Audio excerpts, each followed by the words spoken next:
आकाशवाणी गोरखपुर से प्रादेशिक समाचार।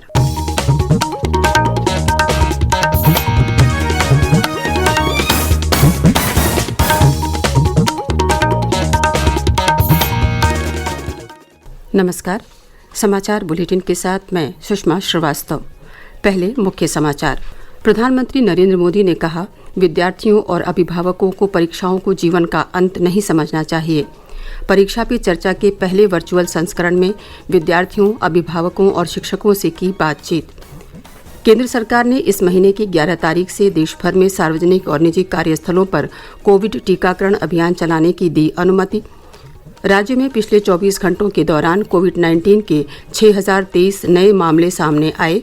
कोरोना के सक्रिय मामलों की संख्या बढ़कर हुई 31,987 और उत्तर प्रदेश माध्यमिक शिक्षा परिषद की संशोधित कार्यक्रम के अनुसार हाई स्कूल और इंटरमीडिएट की बोर्ड परीक्षाएं 8 मई से होंगी शुरू।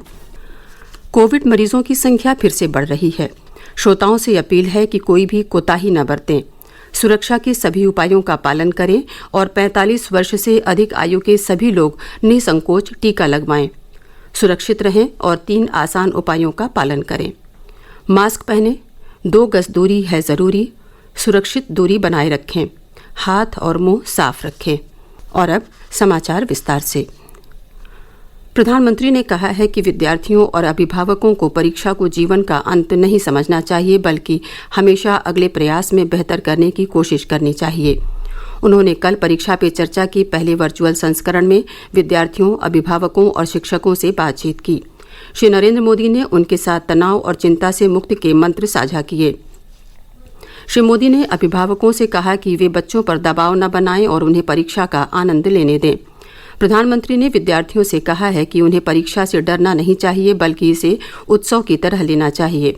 श्री मोदी ने कहा कि हम परीक्षा पर चर्चा जारी रखेंगे। पिछले 1 साल से कोरोना के बीच जी रहे हैं और उसके कारण हर किसी को नया नया इनोवेशन करना पड़ रहा है और मुझे भी एक नए फॉर्मेट में आपके बीच आना पड़ रहा है और आपसे रूबरू न मिलना, आपके चेहरे की खुशी न देखना, आपका उमंग और उत्साह न अनुभव करना, ये अपने आप में मेरे लिए बहुत बड़ा लॉस है।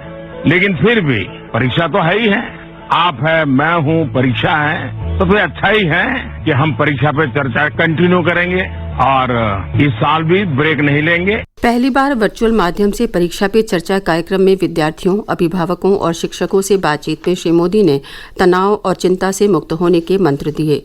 उन्होंने इस बात पर बल दिया कि विद्यार्थियों और अभिभावकों को परीक्षा को जीवन का आखिरी मुकाम नहीं मानना चाहिए, बल्कि हमेशा अगले प्रयास में बेहतर करने की कोशिश करनी चाहिए। मैं पेरेंट्स से कहना चाहता हूँ, आपने क्या करके रख दिया है? मैं समझता हूँ कि ये सबसे बड़ी गलती है। हम आवश्यकता से अधिक ओवर कॉन्शियस हो जाते हैं, हम थोड़े ज्यादा ही सोचने लग जाते हैं और इसलिए मैं समझता हूँ कि जिंदगी में ये कोई आखिरी मुकाम नहीं है। ये जिंदगी बहुत लंबी है, बहुत पड़ाव आते हैं, एक छोटा सा पड़ाव है। हमें दबाव नहीं बनाना चाहिए, चाहे टीचर हो, स्टूडेंट हो, परिवारजन हो, यार दोस्त हो। अगर बाहर का दबाव कम हो गया, खत्म हो गया, तो एग्जाम का दबाव कभी महसूस नहीं होगा, कॉन्फिडेंस फलेगा, फूलेगा।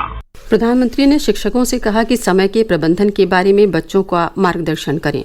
श्री मोदी ने कहा कि विद्यार्थियों को शुरू में मुश्किल विषय हल करने का प्रयास करना चाहिए और इस पर ज्यादा ध्यान देना चाहिए। प्रधानमंत्री ने कुछ समय खाली रहने के महत्व पर भी बल दिया। उन्होंने कहा कि दिन में कुछ समय ऐसा करना आवश्यक है ताकि रोबोट और नीरस बनकर न रह जाएं। उन्होंने कहा कि खाली समय में बच्चे अपने माता पिता और भाई बहनों के काम में सहायता कर सकते हैं और अपने शौक पूरे कर सकते हैं। प्रधानमंत्री ने कहा कि मैं खुद भी अपने व्यस्त कार्यक्रम के बाद कुछ समय झूले पर बैठना और सैर करना पसंद करता हूँ। उन्होंने विद्यार्थियों से कहा कि खाली समय को ऐसी गतिविधियों में बिताएं जिनके जरिए स्वयं को अभिव्यक्त किया जा सके और व्यक्तित्व का विकास हो सके। उन्होंने कहा कि रचनात्मकता व्यक्ति को नई बुलंदी पर पहुंचा सकती है। देश में अब तक 8,70,77,000 से अधिक कोविड टीके लगाए जा चुके हैं। पिछले 24 घंटों में 1,15,736 लोगों में संक्रमण की पुष्टि हुई है। इसके साथ ही कुल संक्रमितों की संख्या 1,28,01,785 हो गई है। केंद्र ने राज्यों और केंद्र शासित प्रदेशों में लगभग 100 लोगों वाले सार्वजनिक और निजी कार्यस्थलों पर काम करने वाले लोगों को 11 अप्रैल से कोविड टीकाकरण की अनुमति दे दी है। केंद्रीय स्वास्थ्य सचिव राजेश भूषण ने सभी राज्यों और केंद्र शासित प्रदेशों के अपर मुख्य सचिवों, प्रधान सचिवों और स्वास्थ्य सचिवों को पत्र लिखकर कहा है कि 45 वर्ष या उससे अधिक आयु के कर्मचारियों के टीकाकरण का अभियान चलाया जाए। केंद्रीय स्वास्थ्य मंत्री डॉक्टर हर्षवर्धन ने राज्यों को आश्वासन दिया है कि केंद्र सरकार उन्हें वैक्सीन की आपूर्ति करती रहेगी। उन्होंने राज्यों से आग्रह किया कि प्राथमिकता वाले समूहों को मिशन मोड में टीके लगाए जाएं। डॉक्टर हर्षवर्धन ने कहा कि कोई भी राज्य सरकार ये शिकायत नहीं कर सकती कि टीके की कमी के कारण टीकाकरण नहीं हो पा रहा है। प्रादेशिक समाचार आप आकाशवाणी गोरखपुर से सुन रहे हैं। प्रदेश में पिछले 24 घंटे में कोरोना से संक्रमण के 6023 नए मामले सामने आए हैं। इसके साथ ही सक्रिय मरीजों की संख्या बढ़कर 31,987 हो गई है।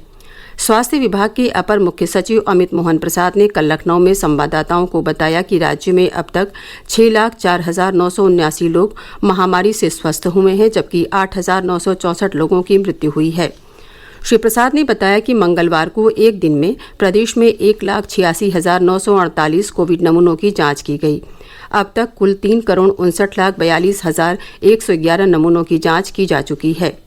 राज्य में कोविड टीकाकरण तेज गति से किया जा रहा है। श्री प्रसाद ने बताया कि अब तक कुल 65,506 लोगों को टीके की पहली डोज और 11,67,323 लोगों को टीके की दूसरी डोज दी जा चुकी है। इस तरह कुल 76,67,829 टीके लगाए जा चुके हैं। प्रदेश सरकार आज से विशेष कोविड टीकाकरण अभियान शुरू करेगी। विभिन्न सामाजिक समूहों के लाभार्थियों पर ध्यान केंद्रित करेगा जो 45 वर्ष से अधिक आयु के हैं।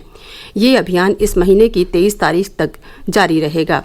राज्य के सभी जिलों में मुख्य चिकित्सा अधिकारी इस अभियान के प्रभारी होंगे। मिशन निदेशक राष्ट्रीय स्वास्थ्य मिशन उत्तर प्रदेश अपर्णा उपाध्याय ने बताया कि आज और कल के पत्रकारों पर, मीडिया कर्मियों और खुदरा और थोक दुकानदारों को टीका लगाया जाएगा। बैंक और बीमा कर्मचारियों को 10 अप्रैल को अपना टीका मिलेगा, जबकि 12 से 14 अप्रैल को स्कूलों और कॉलेजों के शिक्षकों को टीका लगाया जाएगा।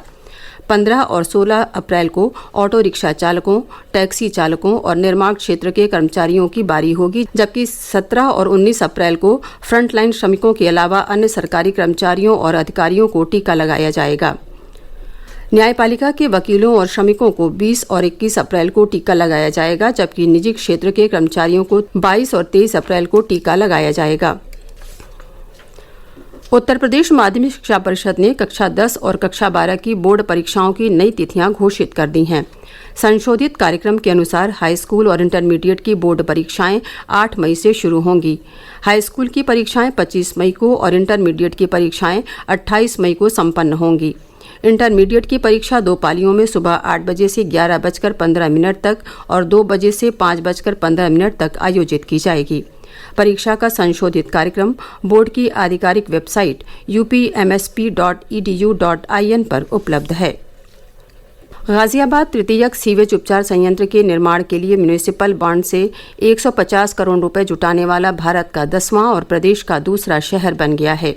आवासन और शहरी कार्य मंत्रालय में सचिव दुर्गा शंकर मिश्रा ने कहा कि अवशिष्ट पानी के पुनः उपयोग की पर्यावरण अनुकूल सतत परियोजना के लिए ये पहला हरित बांड है।